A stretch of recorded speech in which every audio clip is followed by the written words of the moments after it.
My Uncle Richard stood in the middle of Grandmother's sitting room and announced his plan to sell our family's entire 89-acre Connecticut estate to a real estate developer, his voice filled with the kind of certainty that comes from a lifetime of assuming the world belongs to him.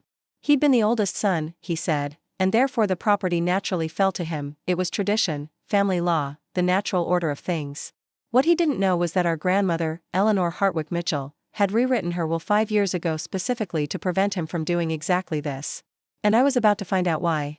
My name is Sophia Mitchell Hayes. I'm 34 years old, I work as a museum curator in New York City, and for the past 30 years of my life, I'd watched my Uncle Richard operate under the assumption that his birthright was guaranteed. He was the golden child of the Mitchell family, the oldest son of the oldest son, with all the entitlement that came with that position. My grandmother, Eleanor, had always doted on him, or so everyone had believed. What nobody knew was that she'd spent 5 years watching him squander his own inheritance, take advantage of his younger brother, my father, and position himself to plunder what he saw as the family's greatest asset, the ancestral estate in Connecticut. And 5 years ago, Eleanor had decided she'd had enough. The reading of the will was supposed to be a private affair. My grandmother had passed away peacefully in her sleep at age 92, surrounded by her quilts and her gardens, having lived a full and extraordinary life. The family, my parents, my Uncle Richard and his wife Catherine, my father's younger brother Thomas and his wife Miranda, and various cousins and extended family members, had gathered at Eleanor's lawyer's office on a Tuesday morning in late September. I'd arrived from the city the night before, staying at my parents' home in Stamford. My mother had warned me on the drive over that Richard was in an unusually good mood. He thinks the estate is going to be his, she'd said quietly, keeping her voice down so my father wouldn't hear from the kitchen. He's already been to see a developer. They're offering $8 million for the land. That's impossible, I'd said. Grandmother would never allow that. Your grandmother is dead, my mother had said gently. And Richard is about to learn something that's going to shock him considerably. I hadn't understood what she meant at the time. The lawyer's office was exactly what you'd expect from a Connecticut estate attorney: mahogany paneling, oil paintings of stern-faced ancestors, leather furniture that cost more than most people's cars. David Carpenter, my grandmother's attorney for the past 30 years, sat behind his desk with the kind of composed expression that suggested he'd been anticipating this moment for a very long time. Thank you all for coming, he'd begun, arranging his papers carefully. Eleanor was very specific about how this reading should be conducted. She wanted everyone who appears in the will to be present simultaneously, so there could be no misunderstandings about her intentions. Richard had been sitting in the front row, his posture relaxed, one arm draped across the back of his chair. He'd look like a man at peace with the universe. Let me read through the primary bequests, David had continued.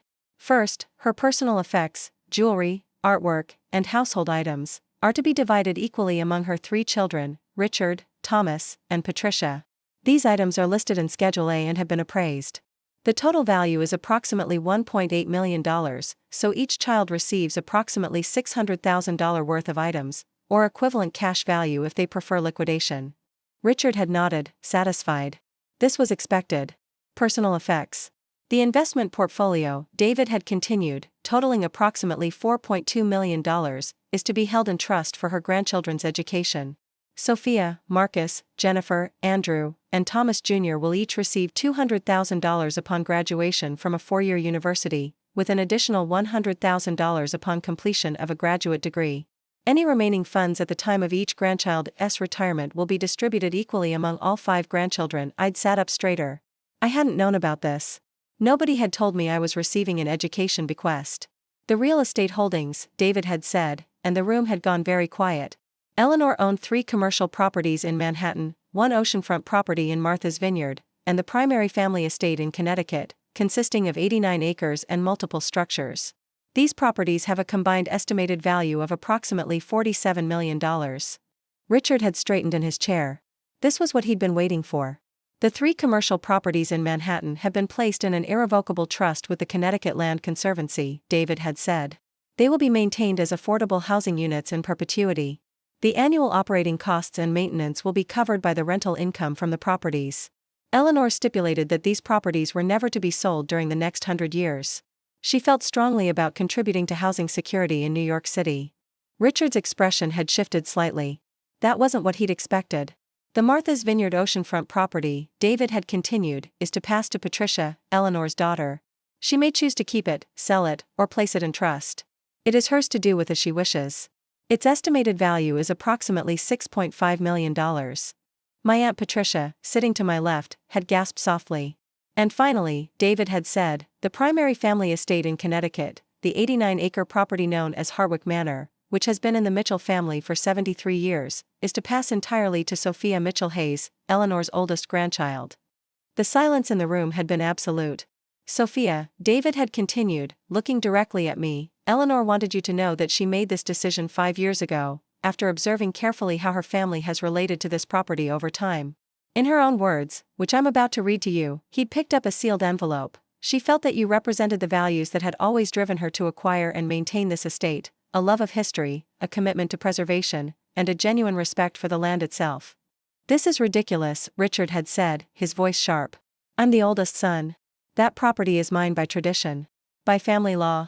Eleanor would have, and did, David had said calmly. I have multiple documents here confirming her mental clarity at the time of the revision. She met with me on 3 separate occasions, each time reaffirming her intention. She had her primary care physician evaluate her cognitive function. She had 2 independent psychiatrists confirm her competency. This will is airtight, Richard. There is no ambiguity. There is no room for contest. She wouldn't have left it to Sophia, Richard had said, his voice now dangerous. Sophia lives in New York. She doesn't even come to Connecticut anymore. She's never shown interest in maintaining that property. It's insane to leave it to her. That's where I need to stop you, David had said, holding up a hand. Eleanor left a detailed explanation. Shall I read it? He'd opened the sealed envelope and begun to read my grandmother's words aloud. My dearest family, Eleanor's voice had filled the room through her attorney's careful recitation. If you're hearing this, I have passed from this earth, and you are gathered to learn how I have distributed my estate. I want to address specifically why I have chosen to leave Hartwick Manor to my granddaughter Sophia, despite it being a significant departure from family tradition. Richard had sat rigid in his chair. I have observed my family for 92 years, the letter had continued. I have watched my children grow. I have watched my grandchildren develop their characters and their values. And I have become increasingly concerned about what will happen to Hartwick Manor after I am gone. For the past 5 years, I have watched Richard approach this estate with the eyes of a developer. I have listened to him discuss its potential, its unused value, its untapped market opportunity. Richard sees Hartwick Manor as a financial asset to be liquidated. He sees 89 acres of family history as $8 million in developer money. I am not judging him for this, it is simply his nature. But it is not the nature I wish to see steward my life's work. Thomas, my youngest son, has shown kindness and respect for the property, but he has built his life in California and cannot commit to its maintenance. Patricia has her own beautiful home and her own interests. But Sophia, the letter had gone on, has always understood what this place means. When she was a child, she would sit in the library for hours, reading about the history of our property. When she was a teenager, she helped me research the architecture of the house. When she was in college, she came home and spent an entire summer helping to restore the gardens. When she became an adult, she chose a career as a museum curator, a profession dedicated to preservation and conservation. Sophia understands that some things cannot be measured in dollars. She understands that history matters. She understands that land carries stories, and those stories deserve to be protected. Therefore, I am leaving Hartwick Manor to Sophia, with the provision that she may never sell it during her lifetime. If she is no longer able to maintain it, she may place it in a conservation easement, ensuring that it will be preserved in perpetuity. Upon her death, the property will pass to her children, with the same restriction. This is my legacy. This is what I want my life's work to become, not a subdivision of luxury homes or a shopping center, but a place of history and preservation. I hope you will all respect this decision, even if you don't fully understand it. The letter had ended. The room had been silent for a long moment. Richard had stood up, his face flushed with anger. This is theft, he'd said. This is Eleanor punishing me for being successful, for understanding real financial value. This is your mother's will, David had said firmly. And it is legally valid. You have no grounds for contest. Eleanor was fully competent. She was aware of family alternatives. She made a deliberate and informed choice. And I have letters from 3 independent physicians confirming her mental acuity at the time she made this decision. Sophia can't possibly maintain that property, Richard had said, turning to face me. Do you have any idea what the taxes are? The insurance? The maintenance? You make museum curator money. You're going to be bankrupt within 5 years trying to keep that place up. That's where Eleanor has also provided for you, David had said. He produced another document. Eleanor established a trust specifically for the maintenance of Hartwick Manor. The trust currently holds $3.2 million, allocated for property taxes, insurance, maintenance, and conservation. Sophia will receive quarterly distributions from this trust to cover all operational costs. She will never have to pay maintenance expenses out of pocket. He'd passed me the document. I'd stared at the numbers, barely comprehending. Furthermore, David had continued, Eleanor has established a $500,000 endowment for historical preservation and scholarly research related to the property. Any historical society, museum, or university that wishes to study the architecture, gardens, or history of Hartwick Manor can apply for research grants. Sophia will have the authority to approve these grants. She will essentially become the steward of a living historical archive. I'd felt tears beginning to form in my eyes. This cannot be legal, Richard had said. I'm going to contest this will. You're going to lose, David had said, his voice not unkind, but very final. I've already prepared for this eventuality. I have 3 expert witnesses prepared to testify to Eleanor's competency. I have documentation of the multiple conversations I had with her about this decision. I have her own handwritten notes explaining her reasoning. You have no legal grounds for contest, Richard. And frankly, the legal fees for attempting to contest this would exceed any value you might recover. Eleanor was aware of this and took it into account when structuring the will. Richard had sat back down heavily, the reality of the situation finally sinking in. The rest of the reading had proceeded as David explained the remaining bequests. Richard's siblings had received their inheritances. The family staff had received generous bonuses. Charitable organizations that Eleanor had supported throughout her life had received endowments. Everything had been carefully considered, legally structured, and impossible to contest. When the reading had concluded, I'd remained sitting in my chair, processing the fact that my entire life had just changed. I now owned an 89-acre estate. I now had a trust fund to maintain it. I now had a research endowment. I now had a responsibility that had nothing to do with my career in New York City and everything to do with my childhood dreams of preservation and history. My uncle had left without speaking to me. My Aunt Catherine had followed, her face red with frustration. But my father had come to me and pulled me into an embrace, and I'd felt him trembling slightly. Your grandmother loved you very much, he'd whispered. She always said you were the only one who truly understood what Hartwick Manor meant. She wanted you to know that. In the months that followed, I'd made decisions about my life. I'd transferred my position to the museum's Connecticut satellite office, allowing me to live part-time at Hartwick Manor. I'd hired a property manager to handle the day-to-day maintenance. I'd brought in architects to assess restoration needs. I'd established relationships with historians and conservationists interested in researching the property's architecture and gardens. The trust distributions had begun quarterly, and every expense had been covered without strain on my personal finances. Eleanor had left me not just a property, but the financial means to truly steward it. Richard had attempted, briefly, to contest the will. His lawyers had reviewed the documentation, seen the 3 psychiatric evaluations, read Eleanor's handwritten notes, and advised him that he had no case. The legal fees would be $50,000, and he would certainly lose. He dropped the matter. But what had truly shifted something in me was finding Eleanor's personal diary in the library at Hartwick Manor. In it, dated 5 years before her death, was an entry in her careful handwriting, I have decided today to change my will.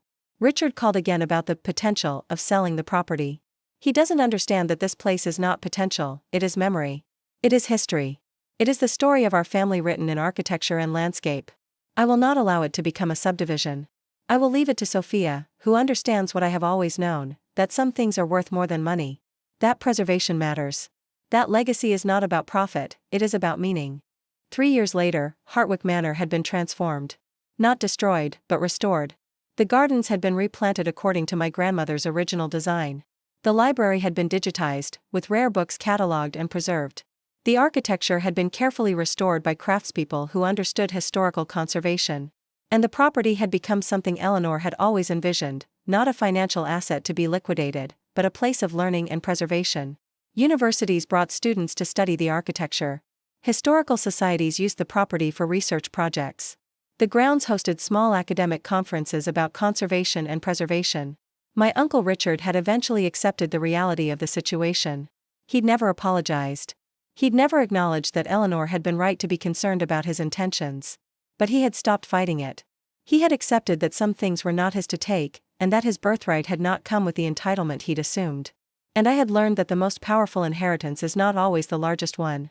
Sometimes it's the one that challenges you to become the person you were meant to be all along. Sometimes it's the one that says, I see who you really are, and I trust you with what matters most to me. My grandmother had known me better than I'd known myself. And in leaving me Hartwick Manor, she'd given me not just a property, but a purpose. And that, I learned, was worth infinitely more than the $8 million a developer had offered. It was worth a lifetime of preservation. It was worth the continuation of history. It was worth the meaning that Eleanor had worked her entire life to create. And it was entirely mine. The end.